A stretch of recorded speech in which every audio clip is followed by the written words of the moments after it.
What's up everybody, I'm Adam, you're watching Model Aviator, and this week we have the last episode in our footage from SEFF 2024. SEFF is a week-long event the last week of April every year at Mac Hodges Field in Americus, Georgia. It's hosted by Fayette Flyers. Check out their website for more details and come out. We'd love to meet you and fly some airplanes with you. So this year at SEFF, we had an opportunity to get a lot of cool footage. Brought you a lot of good content so far, and this one is a bit special because it checked off a couple of boxes for me that were really important. We all have those things we really want to do, people we want to meet in the hobby.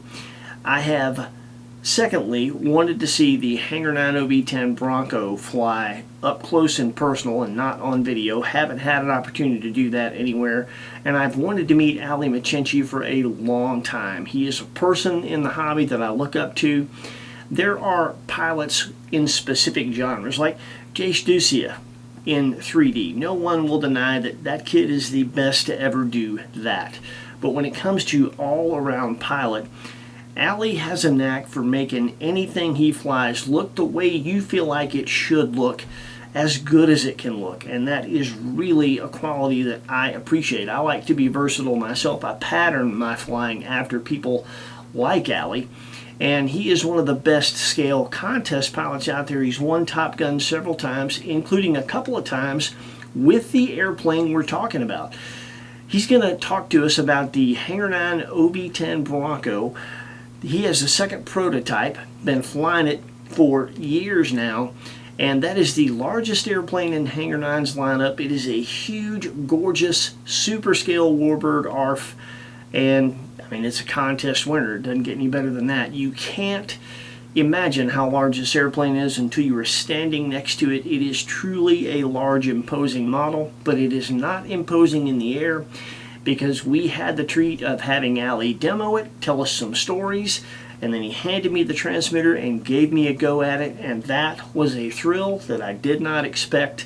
I was honored to fly it. What an easy airplane to fly. It flies like a gigantic Cub, even though it's a super badass warbird. This thing is cool. It's still available. We'll put a link in the description where you can check out the details and see a little bit more about it if you'd like. But for now, enjoy this interview with Ali Machinchy. Enjoy his demo flight and my flying. And yeah, thank you so much for watching. Hope you've enjoyed this content from SEFF as much as we've enjoyed bringing it to you. Take care of yourselves. We'll see you next week with something cool with wings.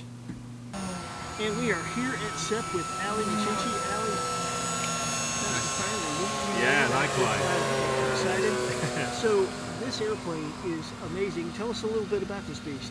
So this is the Hangar 9 OV-10 Bronco. It's a project that I started back in 2016 is when I actually came up with the idea and went to my bosses and said, look, we need a giant scale twin. I think the prototype probably arrived 2017. This is prototype number 3. Prototype number 1 had a little bit of a bendy wing, so needed to implement a change in the design structure. And yeah, prototype number 2 was gas, just to prove we could do it with gas. It had DLE-30s, and this is prototype number 3, which has done the most amount of work. That's amazing. And so what is the all-up weight of this thing? It varies so much. I mean, you can get it under 45 pounds. This is 44. Well, it was 44 when it was built. It's probably gained a few over the years with all the moisture and so forth. But yeah, I've flown it 44 up to about 61, 62 pounds. And that depends on the power system. I mean, 44 is this system, which is the 12S 5000, which is my preferred. E-Flight Power 180 motors. The 60 plus pound one had 12S 2P 7000, so 8 7,000 milliamp brick 6S packs in here, which is why there's lots of Velcro. We also had a turbine in one in the back, just for fun. So yeah, it's a very versatile airplane. That's interesting. So how long of a flight time do you give with this thing? I did the last motor run was 5 minutes on motor, and I took 2100 out of a 5,000 milliamp pack. So wow. Unfortunately, my attention span is not much longer than 5 minutes when it comes to flying now. So I'm normally spent after 7 minutes tops. Gotcha. All right. Well, let's see how long it takes you to get board here, bud. Let's go. All cuts off. gear is electric, so super slow. Well, it's on the back taxi, just so we can take off and show the gear.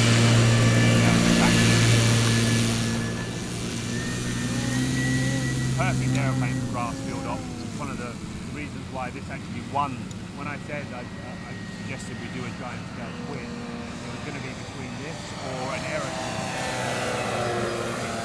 One of the primary reasons is going to have the tall trailing link undercarriage that tracks backwards made a lot more sense. So taking off, right to left, super slow on the gear, so I'm actually going to hit the gear switch now.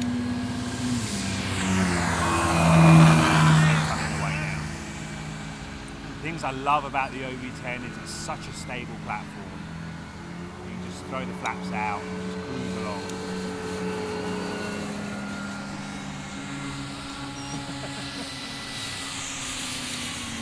Full flap now. Full flap, about quarter power. A lot of drag coming out.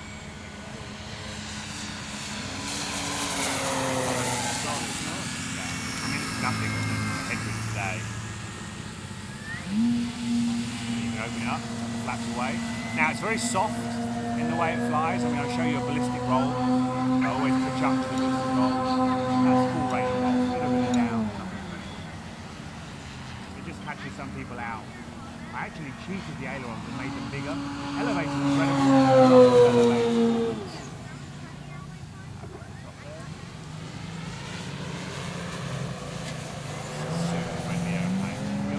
Scale stuff and then some non-scale stuff as well. Something that I never expected an OV-10 to do as well as it does. I wouldn't call it a Harrier per se, but it's like a slightly elevated angle of attack in first class. No wing rock.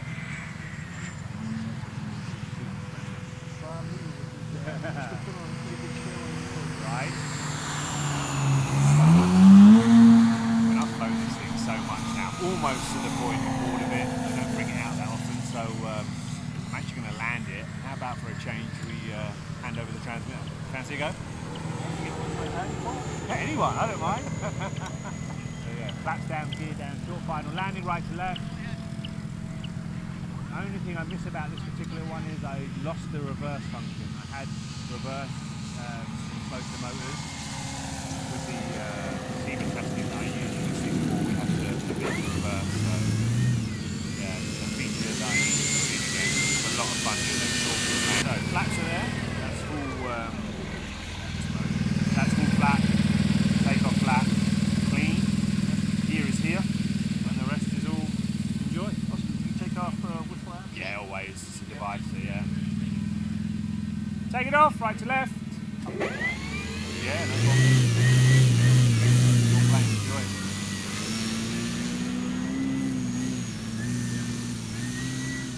Yeah, with full flaps, you're going to carry probably about a quarter stick of throttle just to keep it flying. Such a benign aeroplane. The only thing I've seen people get caught out with too much flap is it just sinks. The sink rate is pretty hefty. Are you taking off? Okay.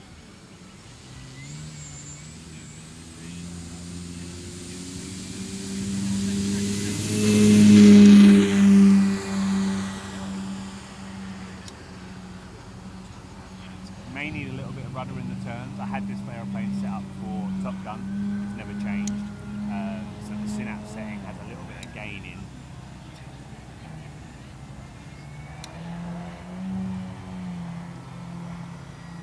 Had one of those planes that just keeps living longer than you think it will live. I want to build a new one, but I can't build a new one until this one goes away. I've got a couple of 3D ones like that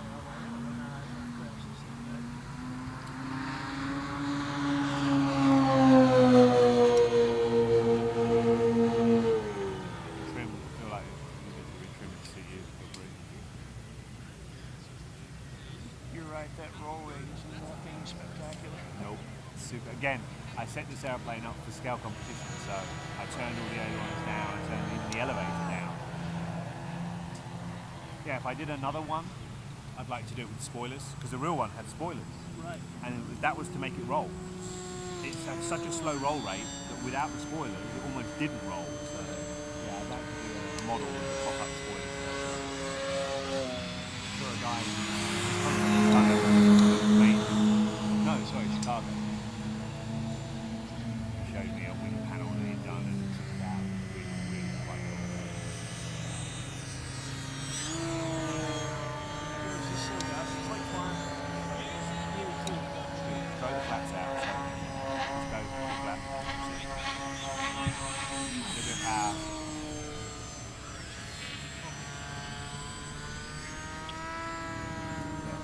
changes the angle of attack like flat should, drag.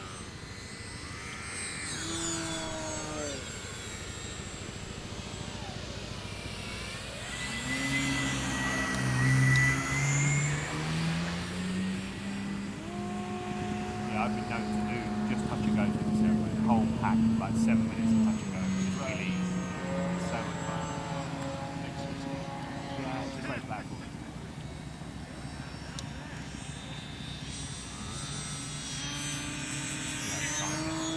Touch and go, right to left.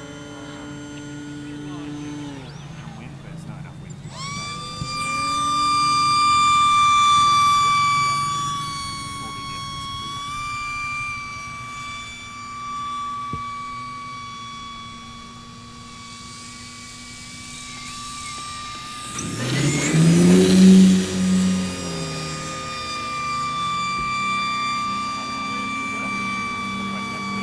Touch and go, left to right.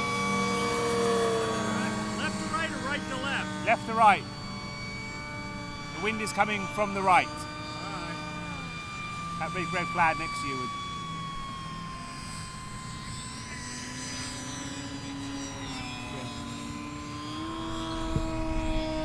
Slip really well. Yeah.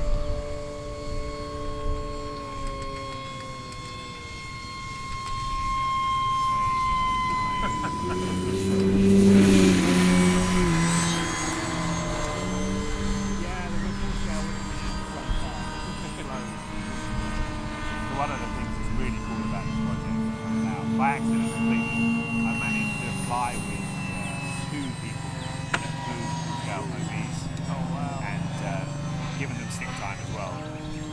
That was so cool, yeah. Hear their stories about Southeast Asia, of course, they're flying them, taking ground fire. Like every mission they'd go on, they'd give full ground fire to the airplane, finding out the multiple roles that they serve in the airplane. So, yeah, it's been a very, very rewarding project.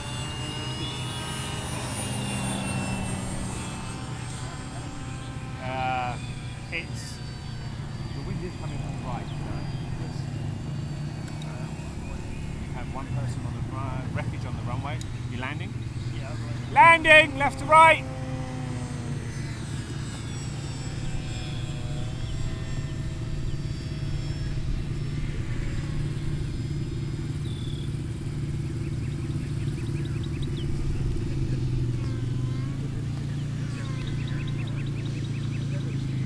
Yeah, I've used this for buddy boxing. I've put people on it that have had no stick time on any RC airplane before.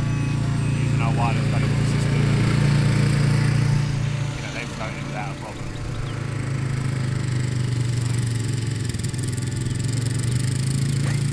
You imagine in reverse, I cut that down. You could do like, you could do an 8-foot landing. What happens?